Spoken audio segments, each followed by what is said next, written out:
good evening everyone. It's a very wonderful day to greet a good evening to you. On this video, we would like to explain about Eurasian video, especially about Australian. So our video decided into 4 parts. The first one is about culture, second about value, third stereotype, fourth habit, and the last one is conflict, verbal and non-verbal communication. Well, to kill the time, let's jump to the video.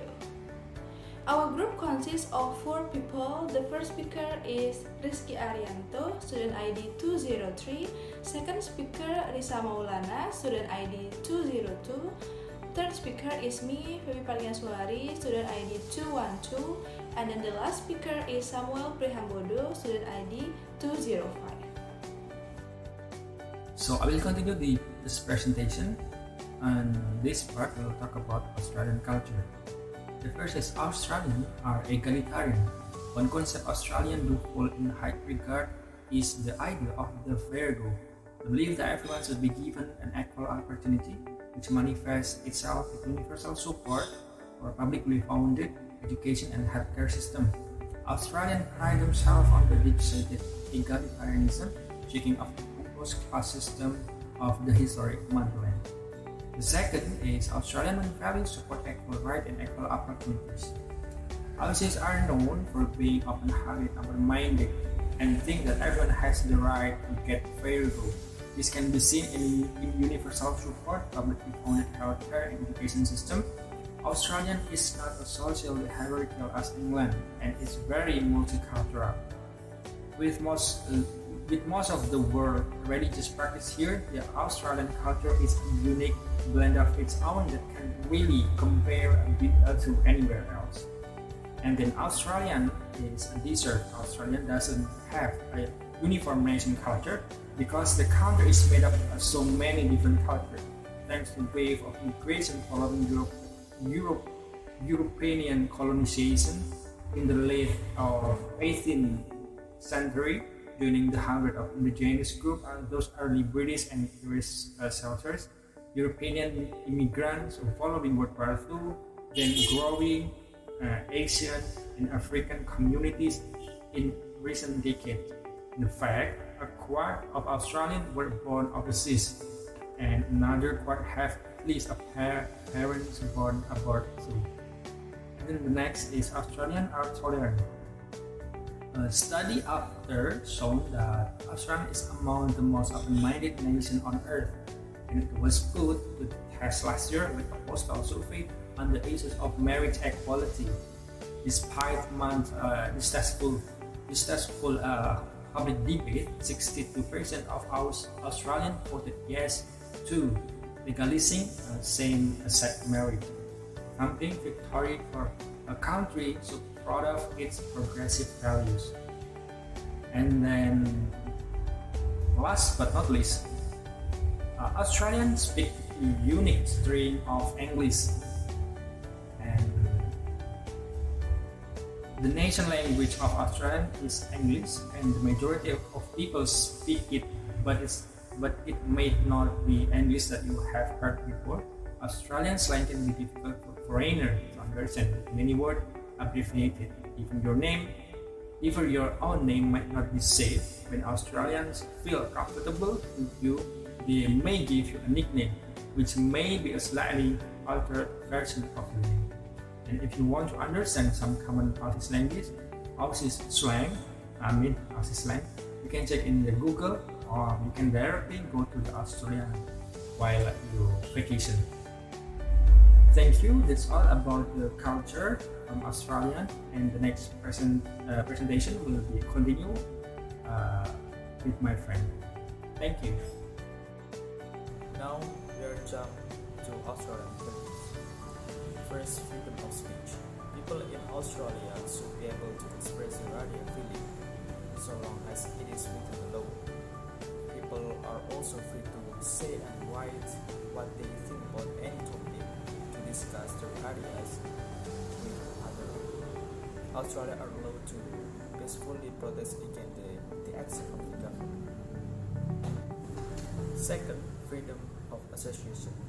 People in Australia are free to join or leave any group voluntarily as long as it is within the law. People are free to join any legal organization such as political party, trade union, religious, culture, or social group. The third one is freedom of religion. Australia has no official national religion, and people in Australia are free to follow any religion they choose. The government treats all the citizens equally, wherever their religion or belief, but the religious practice must not break Australian law. And the last is about equality of all people under the law. Australian society values the equal right of all people regardless of gender, sexuality, orientation, age, disability, religion, race, or national or ethnic origin. Men and women have equal rights in Australia and should be provided equality of opportunity to pursue their goal and interests. So, what do you think, guys? Well, for the next presentation, I will talk about the habit in Australian. I will talk the fourth habit in Australian. The first one is walking barefoot. Walking barefoot is a very common in Australian, and this applies to everyone, even kids. No matter if you're going to the supermarket or shopping mall, it's like that you will see people walking barefoot in Australia. The second one is punctuality. Punctuality is another habit that Australians have. For example, if you book an event at 6 p.m., you can be sure that they will be there at this time or even a few minutes before. This is because everything is scheduled with a certain amount of time prior to the event. And then the third one is nicknaming. You will start nicknaming everything else too.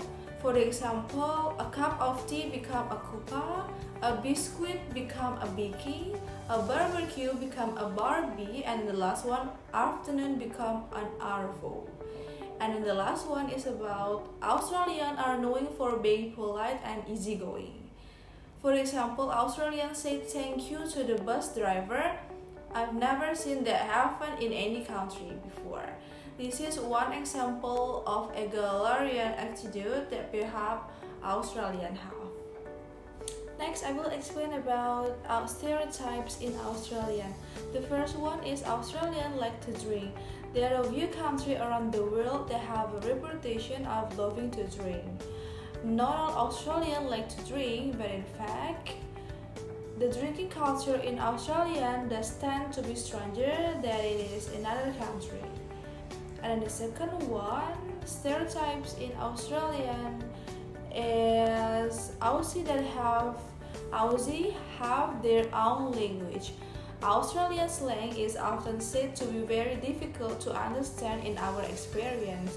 It is totally true because even if you're a native speaker, while virtually all Australians speak English, the Aussie dialect is packaged with the word that you have probably never heard before.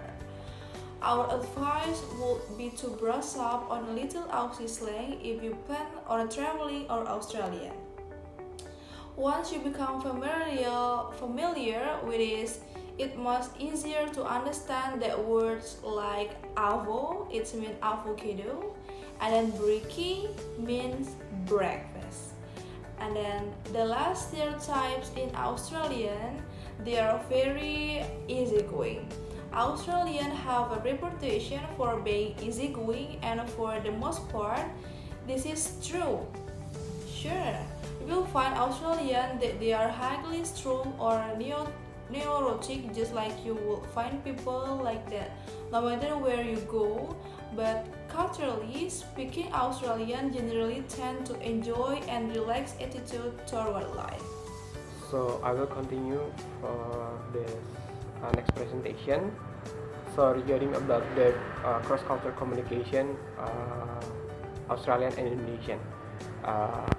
For the difference Australian and Indonesian. The Australian culture is Western culture that has been influenced by the neighboring islands such as Aboriginal and Torres Strait. The Australian culture comprised of the multi-ethnic groups because of the migrants who came to Australia during colonization.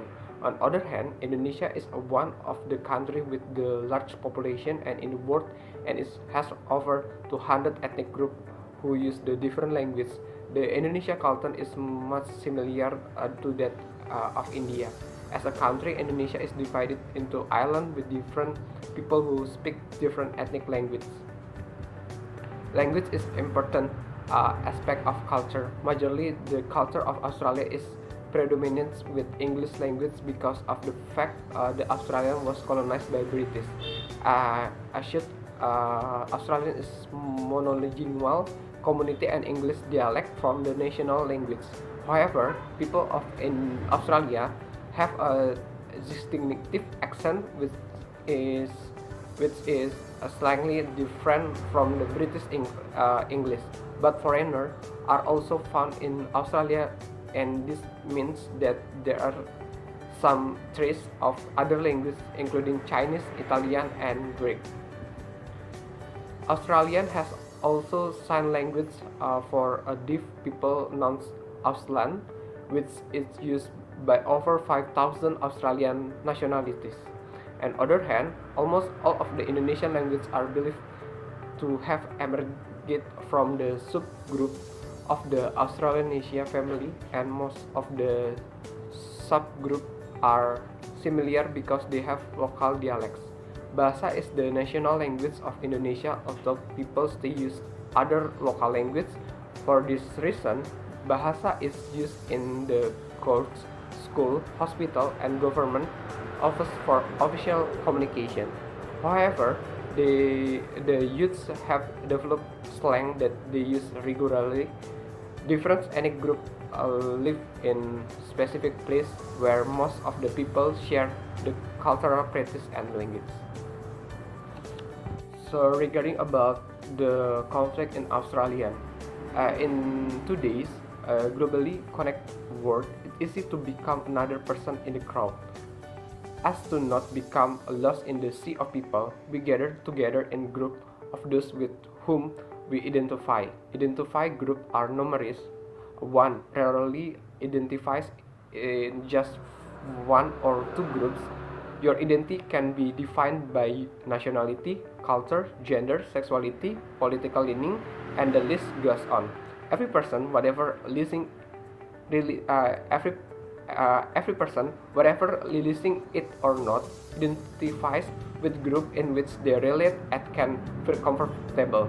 Conversation around Australian multiculturalism have been widely pursued, but very rarely do we explore Australian identity. How can Australia become a culturally unified country?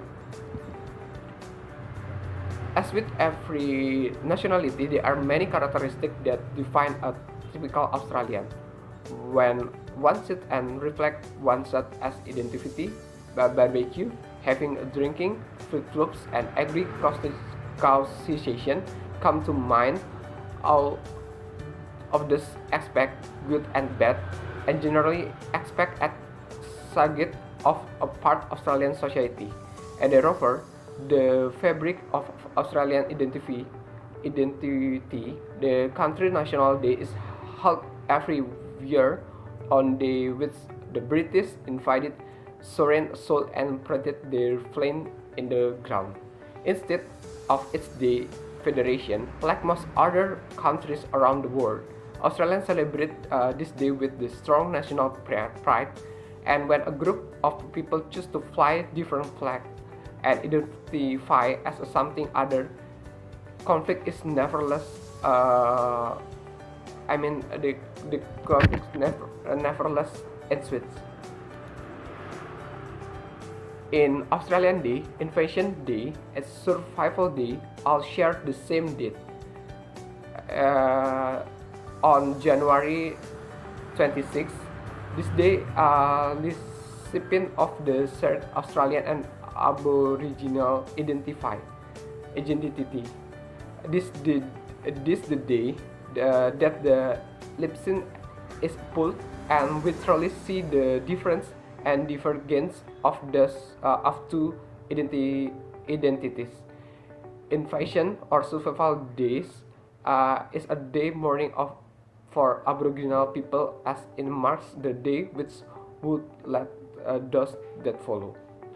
Days of misery, death, poverty, stolen children, grief, loss, cultural genocide.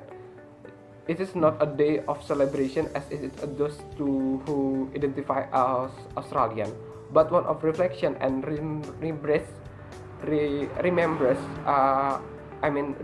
remembrance of which is a part of shared Aboriginal identity. This identity is filled with that of native language, kinship, connection, and harmony with the land, and strong spiritual belief. While Australian and Aboriginal identities do share some similarities in that the friendly and easygoing nature, they also share some of the negative in alcoholism and violence. Perhaps this negative have less to do with cultural norms, but more with a product of a shared history in which colonization has left both parties worse off, arguably one more than other. Australia has not yet dealt with its part wrongdoings through truth and reconciliation. Commission like many other governments have across the world. Commission which would benefit all people of Australia, help and those effects by in the intergeneralization trauma seeks some degree of resolution. In conclusion, Australian and Indonesian represent two different cultures with different belief systems. However, the two cultures are similar in one way, the other, despite the numerous differences. Because of this difference, it is important that people should appreciate other people's culture to promote harmony in the society. And now, talking about the non-verbal and verbal in Australian. Regarding about the non-verbal, first, the eye contact. The eye contact should be maintained directly as an translate sincerity. However, it is important to break eye contact intermittently, as holding it for prolonged can make Australians feel uncomfortable. When talking to a group, be sure to make eye contact with all people present. Conversely, Aboriginal Australians are more likely to divert their eyes during communication.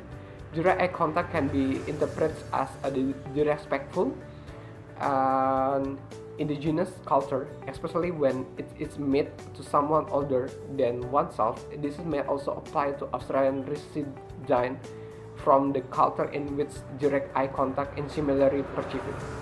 Personal space. Australians usually keep about their arms length distance between one another when they're talking, and sometimes a little extra between men and women depending on how well they know each other.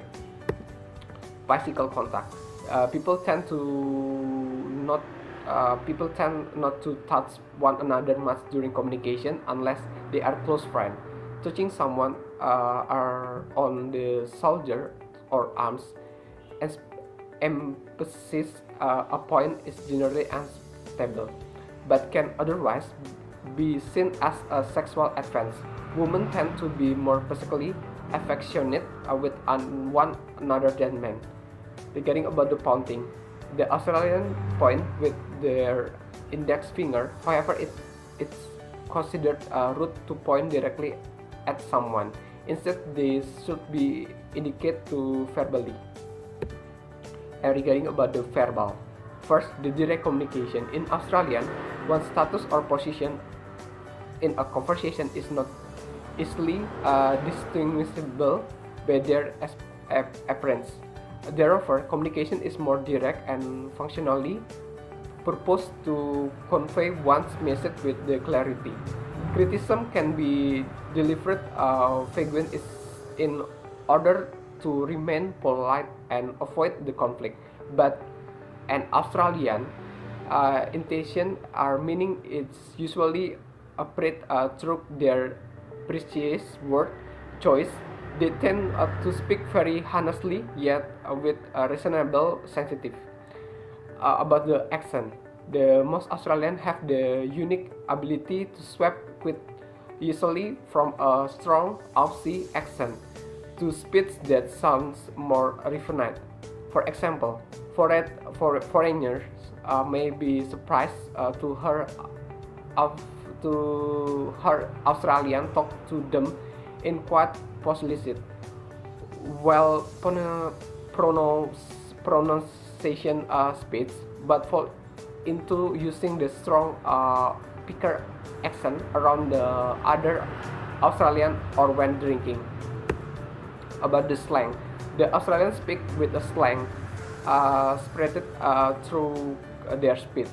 The relevance of understanding of certain slang words varies between the age group of area, but Australian frequently shorten any words that seem overly complicated by using diminutives. Sometimes they are spontaneous inventions that are not commonly known, but many are commonplace. For example, ARFU, it means the afternoon uni. It means university.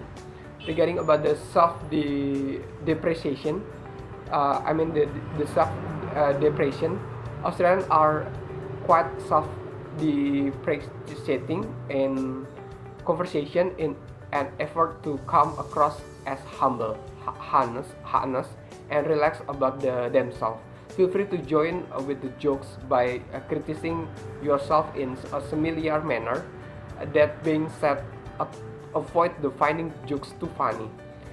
Adamantly agreeing to their self-deprecating comment as this can become insulting. Thank you. That's all our video for today. Thank you very much for your watching and have a great day.